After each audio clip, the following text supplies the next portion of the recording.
Welcome to the woods. So after my last video, where I was kind of saying that we shouldn't be so negative,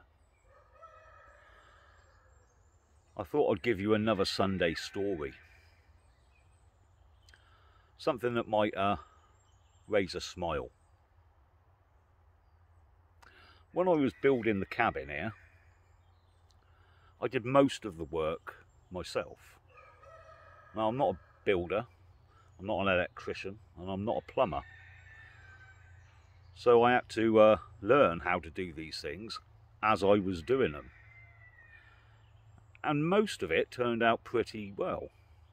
I made some schoolboy errors, but usually nothing that couldn't be rectified.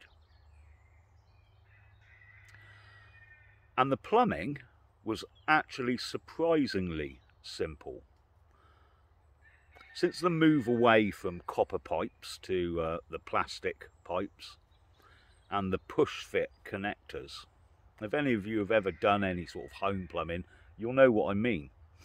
These push fit connectors are a hard plastic unit. Pipe goes in one end and in that end, and you twist it and it locks them in place. And you can link up all your pipe work. And you can get angles and elbows, and it's fairly simple. So I'd run all the pipes to the cabin, and the pipe work went out of the cabin to the water supply, where I use an on-demand pump. Now that pump holds the water at a constant pressure until you turn a tap on, where it recognises a drop in pressure and kicks in and pumps the water around. Now, being a bloke, when I was buying this pump, I looked for the biggest, most powerful on-demand pump I could get. My reasoning was, it's quite a big place, and by the time it was pumping water to, say, the shower, I wanted quite a powerful shower without the addition of yet another pump. So I went for 100 psi pump, and I fitted it to the outside of the cabin and plugged the water pipe through the filter system onto the pump, and from the pump to the pipe work into the cabin. And it runs off of a 12-volt battery, which is housed just below it in a waterproof container, which I drilled holes in to run the wires through. And I got it all hooked up, and I connected it to the battery. And I thought this way I would at least be able to check the outside to see if there's any leaks, because I would be able to see it. And I'd know if it was leaking anywhere inside, because the pump would continue to run, which meant that there was a leak because the pressure has dropped. So I hooked it up, and it ran for about 10 seconds, and it stopped, which meant that the system was holding at 100 psi, and there was no leaks. I couldn't see anything, so I was studying the pipework on the outside, and I did notice that one of the pipes that came off of the pump was swelling slightly. Now that was a reinforced hose. Not a lot, but there was definitely some sort of swelling going on. So I was looking at this when the world stopped.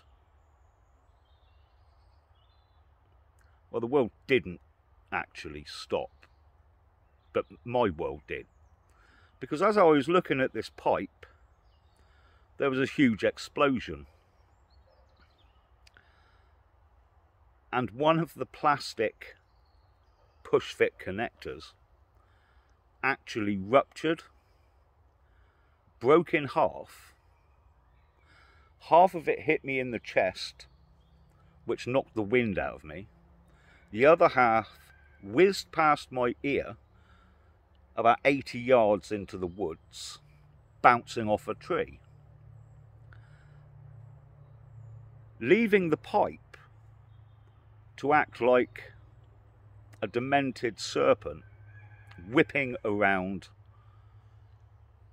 with 100 pounds per square inch pressure of water being forced out of a 2 centimetre pipe about 100 foot in the air.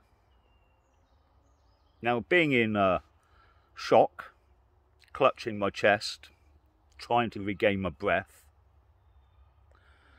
also thinking how lucky I was that the other half hadn't hit me in the face, I wanted to stop the water shooting 100 foot above the cabin, and I did something incredibly stupid. I just grabbed the pipe, which stopped it moving around, and put my thumb over it. How I thought that was going to stop the water is beyond me, because it didn't. In fact, all it did was increase the pressure in which the water was escaping the pipe, instantly soaking me. And in a state of shock, I let go of the pipe that now pumped 100 psi of water into my face. Which is when I kind of came to my senses and realised that all of this had started when I'd connected the battery, which I now went to disconnect. Luckily, I had regained my presence of mind and was careful not to electrocute myself, as well as feeling like I was having a heart attack where this push fit connector had whacked me in the chest. I disconnected the battery and stood in a damp, soggy state of shock, wondering what had gone wrong. And in reality, it was quite simple. In my effort to be manly and get the biggest pump, I hadn't really factored in what 100 psi of pressure was. I read up on it afterwards. When you consider that the mains water pressure into a house is about 3.5 bar, when you convert that, that's about 45 psi. And most plumbing appliances are tested to about 5 bar, which is about 60 psi. It's now reasonable to understand how that push fit connector, having nearly twice the amount of pressure that it's ever designed to have, ruptured, split in two, and nearly killed me. And I think there's a lesson to be learnt there.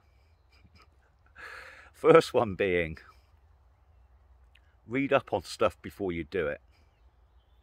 It's always best to be prepared.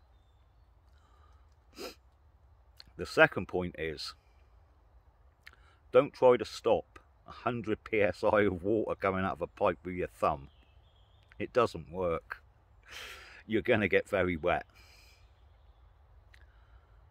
And the other lesson that can be learnt from this, as with most systems, that plumbing system can be checked. And it can be put under pressure. But you don't want to apply too much. And I think we can learn from that the system we live within should be and can be put under pressure. In fact, it would be sensible to put it under pressure to see where those weaknesses are. But you don't want to apply too much, and for that system to break in such a way as to cause you harm, because systems will snap. And recently we've seen some episodes which we wouldn't have seen 5, 10, 15 years ago. I read the article like many of you would have. Someone being sent to prison for 5 years for committing no crime.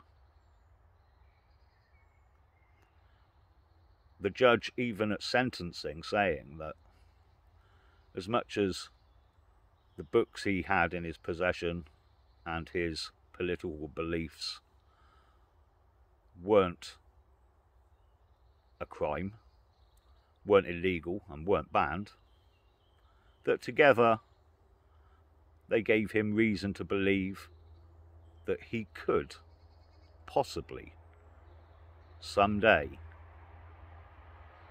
commit a crime. And that was enough for him to be sentenced, which kind of makes a mockery out of the innocent until proven guilty, if you don't even have to be guilty. So when this system is put under too much pressure, it can snap and cause harm. So what I'm saying is, be careful. Understand what it is what you're doing. Be prepared. And by all means apply pressure. But be aware how much pressure you can apply.